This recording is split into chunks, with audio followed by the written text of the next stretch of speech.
नमस्कार, मैं रचना शर्मा चढ़ती कला टाइम टीवी देख रहे हैं सभी दर्शकों का स्वागत करती हूं। आप देख रहे हैं हरियाणा के समाचार। समाचारों की शुरुआत से पहले एक नजर आज की मुख्य सुर्खियों पर।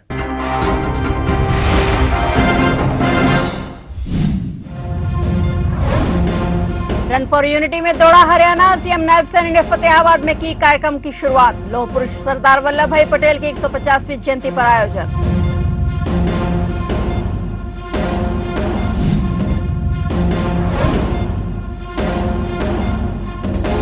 ज्यादा से ज्यादा फसलों में सीधी बुआई की संभावनाओं को तलाशें। कृषि मंत्री श्याम सिंह राणा ने अधिकारियों को दिए निर्देश। कृषि मंत्री ने की मेरा पानी मेरी विरासत योजना की समीक्षा।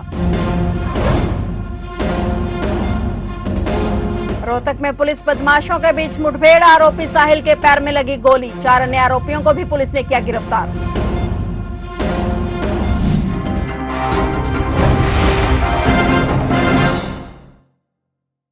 और अब समाचार विस्तार से। लौह पुरुष सरदार वल्लभ भाई पटेल की 150वीं जयंती और राष्ट्रीय एकता दिवस के अवसर पर आज शुक्रवार को हरियाणा में उत्साहपूर्ण माहौल रहा। मुख्यमंत्री नायब सिंह सैनी ने फतेहाबाद में रन फॉर यूनिटी को हरी झंडी दिखाकर कार्यक्रम की शुरुआत की। इस दौरान उन्होंने दौड़ में शामिल प्रतिभागियों पर फूलों की वर्षा कर उनका उत्साह बढ़ाया। मुख्यमंत्री सैनी ने कहा कि सरदार पटेल ने स्वतंत्र भारत के एकीकरण में जो भूमिका निभाई वह सदैव प्रेरणादायक रहेगी। उन्होंने सभी नागरिकों से देश की एकता, अखंडता और भाईचारे को बनाए रखने का आह्वान किया। इस दौरान उन्होंने राष्ट्र निर्माण में सरदार वल्लभ भाई पटेल के उल्लेखनीय योगदान को याद किया। ये जयंती के अवसर पर एकता की दौड़ में हम सब यहां उपस्थित हुए हैं। साथियों, आज का ये दिन ये हम सब के लिए अत्यंत महत्वपूर्ण है। आज राष्ट्रीय एकता दिवस के रूप में पूरे देश में इसको हर्षोल्लास के साथ मनाया जा रहा है। साथियों, हम सब जानते हैं कि इस दिन हम लौह पुरुष सरदार वल्लभ भाई पटेल जी को हम याद कर रहे हैं। साथियों, इस बार उनकी 150वीं जयंती इस पावन अवसर पर मैं सरदार वल्लभ भाई पटेल जी को उनके चरणों में नमन करता हूं और हरियाणा की वासियों की ओर से राष्ट्रीय एकता दिवस की आप सबको बहुत बहुत शुभकामनाएं और मैं आप सबको धन्यवाद देता हूं। हरियाणा के कृषि एवं किसान कल्याण मंत्री श्याम सिंह राणा ने अधिकारियों को निर्देश दिए कि वे प्रदेश में ज्यादा से ज्यादा फसलों में सीधी बुआई की संभावनाओं को तलाशें ताकि सिंचाई के लिए पानी और जुताई पर आने वाले खर्च को बचाया जा सके। इससे किसान की फसल को तैयार करने के लिए आने वाली लागत में भी कमी आएगी। कृषि एवं किसान कल्याण मंत्री श्याम सिंह राणा ने अपने कार्यालय में कृषि बागवानी हरियाणा राज्य भंडारण निगम लिमिटेड और हरियाणा राज्य कृषि विपणन बोर्ड से संबंधित बजट घोषणाओं और सरकार के संकल्प पत्र के वायदों की समीक्षा बैठक की अध्यक्षता की। कृषि मंत्री ने मेरा पानी मेरी विरासत योजना की समीक्षा करते हुए कहा कि पानी की उपलब्धता सीमित है, इसलिए किसानों को कम पानी से तैयार होने वाली फसलों की तरफ प्रोत्साहित करना चाहिए। उन्होंने पंचकुला जिला के पहाड़ी क्षेत्र मोरनी के किसानों के लिए विशेष कार्य योजना बनाने के निर्देश दिए ताकि छोटे छोटे ढलान वाले खेतों में किसान अपनी अच्छी फसल ले सके। उन्होंने घोषणाओं की समीक्षा करते हुए उक्त सभी कार्यों में तेजी लाने के निर्देश दिए।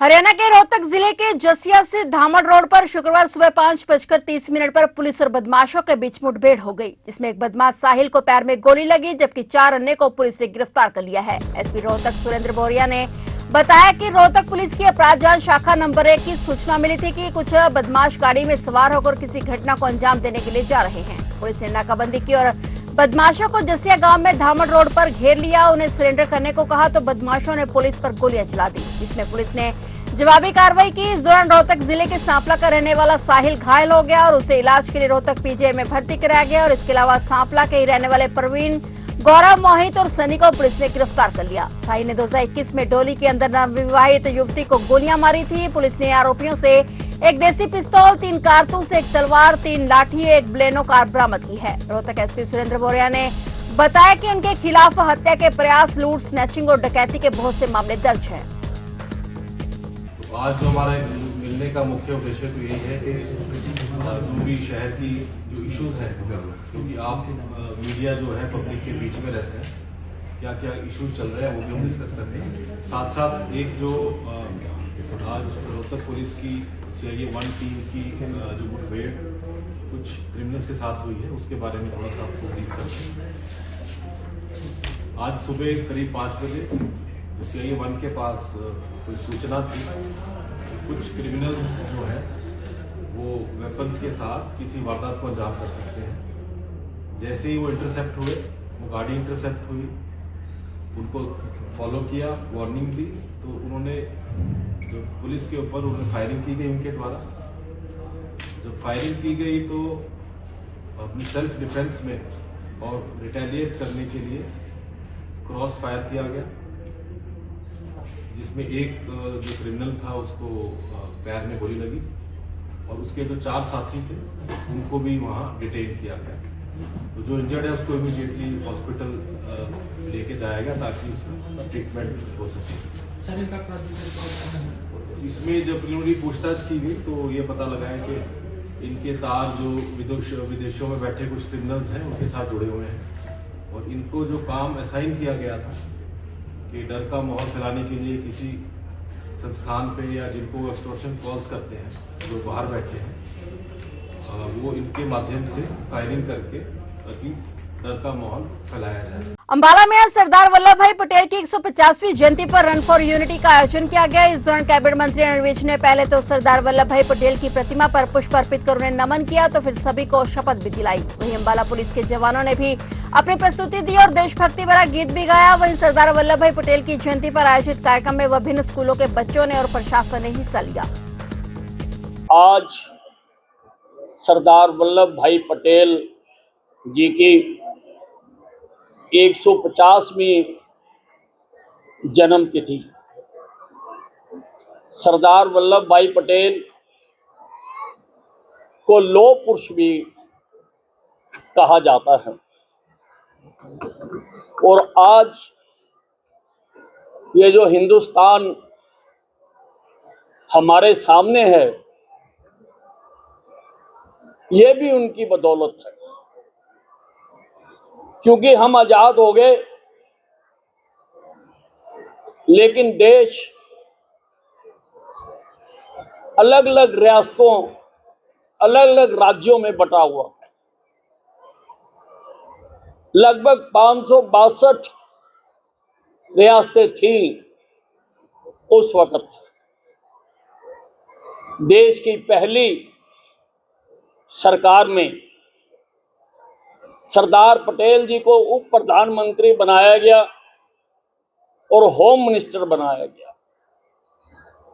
उन्होंने इन रियासतों को भारत में विलय करने का काम शुरू किया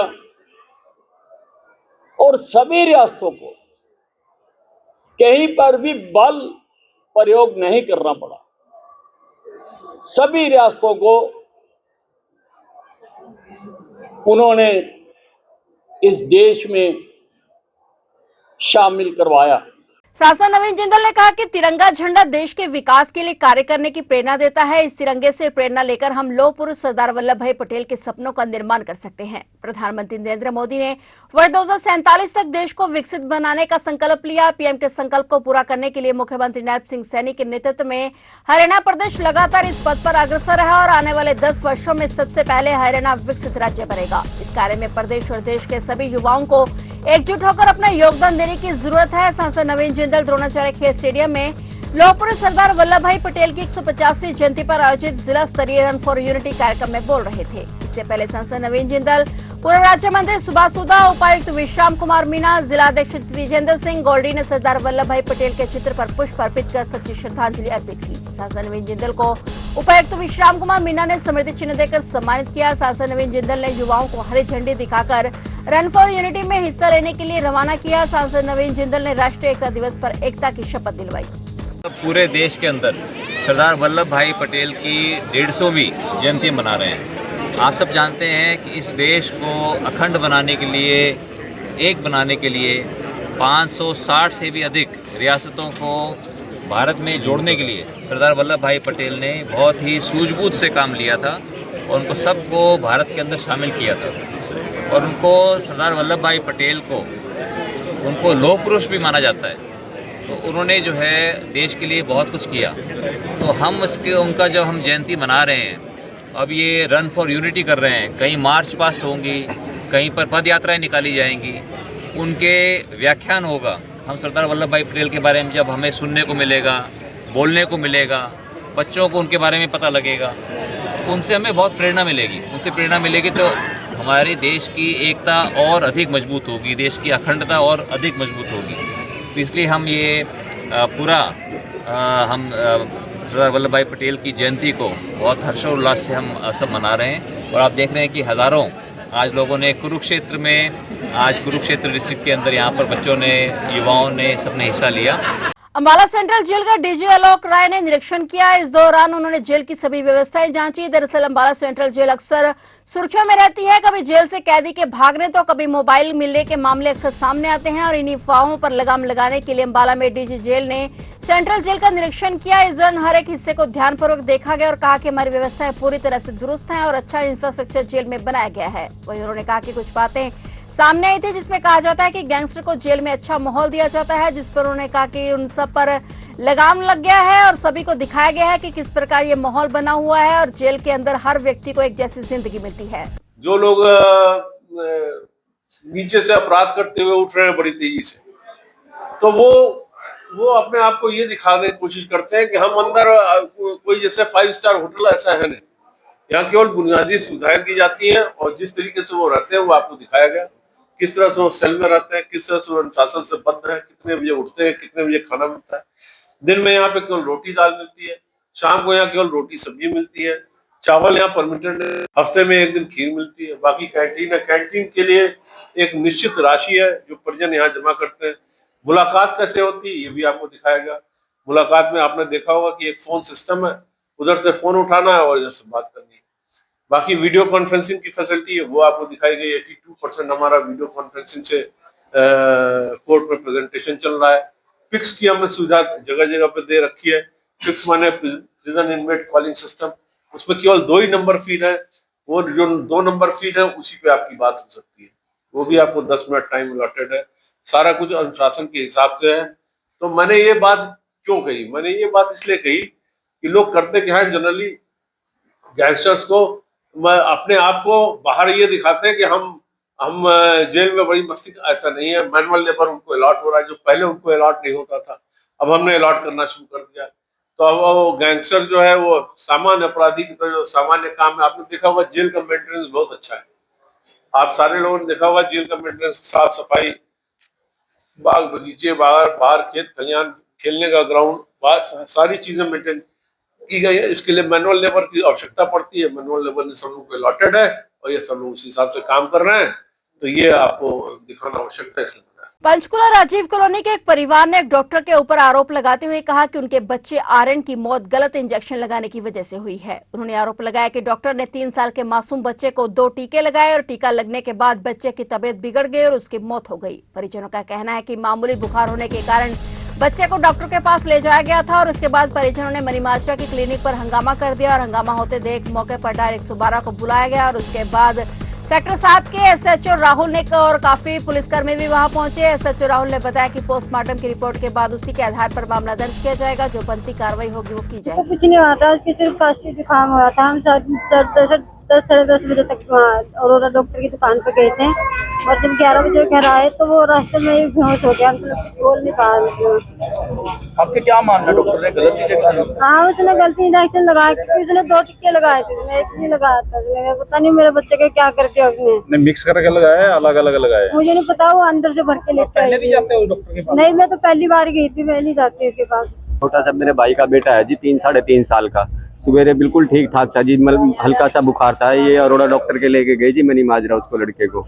अरोड़ा के से इन्होंने दवाई ली, अरोड़ा जी ने इनके 2 इंजेक्शन लगाए लड़के को घर लेके आए जी। आते ही लड़का बेशुद्ध हो गया। हम बच्चे को लेके जो हमारे पास में पड़ोस वाले डॉक्टर है वहाँ पहुंचे फटाफट बच्चे को कि एकदम इमरजेंसी में क्या हो गया। उन्होंने बोला कि दौरा पड़ा है कि फटाफट बच्चे को आप 6 सेक्टर ले जाओ। हम यहाँ 6 सेक्टर हॉस्पिटल लेके आए हैं जी, बच्चा एक्सपायर हो गया जी। इन्होंने फिर हम बच्चे को दोबारा अरोड़ा के पास लेके गए हैं जी। अरोड़ा के पास हमने जाके दिखाया कि भाई ये बच्चे को हो क्या गया हमारे जी में का।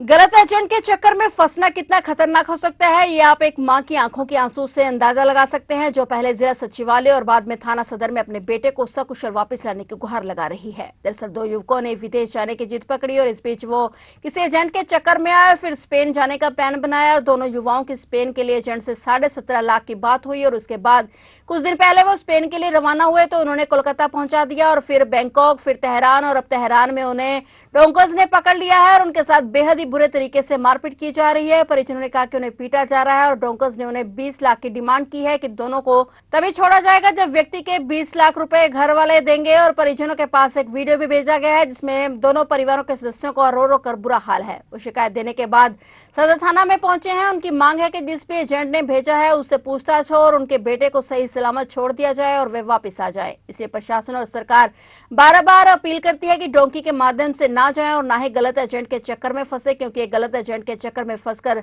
जिंदगी भी खराब हो जाती है और पैसे की भी बर्बादी होती है। देखना ये होगा कि क्या ये दोनों युवा सही सलामत घर पहुंच पाएंगे। और जाम्बे से लड़का है ऋतिक, दोनों ही यूरोप के लिए निकले थे। बीच में जो भी एजेंट है, एक मनीष है, एक अंकुश जडोड़ा है, इन्होंने कलकत्ता भेजा। कलकत्ता भेजने के बाद इन्होंने फिर वहाँ 2-3 दिन रुके, फिर वापस आ गए। फिर दोबारा फिर जो वहाँ का जो एजेंट था उन्होंने फिर दोबारा बुलाई, कलकत्ता गए। कलकत्ता से फिर ये गए जी बैंकॉक। बैंकॉक से ये परसों रात तेहरान ईरान में। तो वहाँ बोले आने के बाद बोले ठीक ठाक पहुँच गए। जैसे टैक्सी तक हमने देखा, पहले टैक्सी में बैठे, दूसरी के बाद इनका ना कोई हमें पता है कहाँ है। अब थोड़ी देर पहले 1.5-2 घंटे पहले अब वो वीडियो भेज रहे हैं हमारी पिटाई की, बहुत टॉर्चर कर रहे हैं उनको और 20 लाख रुपए मांग रहे हैं। ये वीडियो किसकी तरफ से भेजा गया है? ये उनकी जो डोंकर्स है या एजेंट है, कुछ भी कह लो, उनको ईरान से भेजा। ईरान के 20 लाख रुपए दे दो। हाँ 20 लाख रुपए दे दो, जब छोड़ेंगे। पहले कह रहे थे अम्बाला में पैसे दो, फिर वो कह रहे थे जब 8-9 लाख की डिमांड थी, तो उसके बाद फिर वो करे आप चंडीगढ़ चले जाओ, अब वो करे लुधियाना चले जाओ। तो आपने कलकत्ता वाले एजेंट से संपर्क किया था, कोई बात नहीं कर रहा। वो कह रहे पैसे देने पड़ेंगे, नहीं हम छोड़ेंगे नहीं बिल्कुल भी।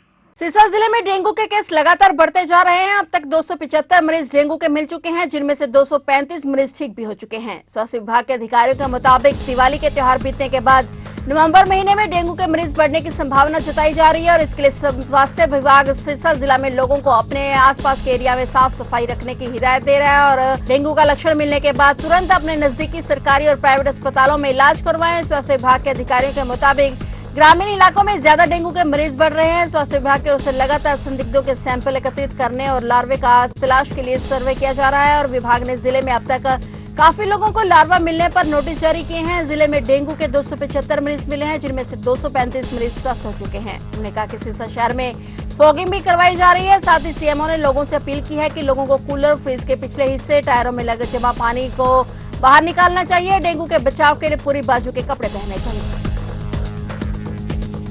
फिलहाल हरियाणा के समाचारों में इतना ही और नए समाचारों के साथ फिर से हाजिर होंगे। तब तक के लिए देखते रहिए चढ़ती कला टाइम टीवी।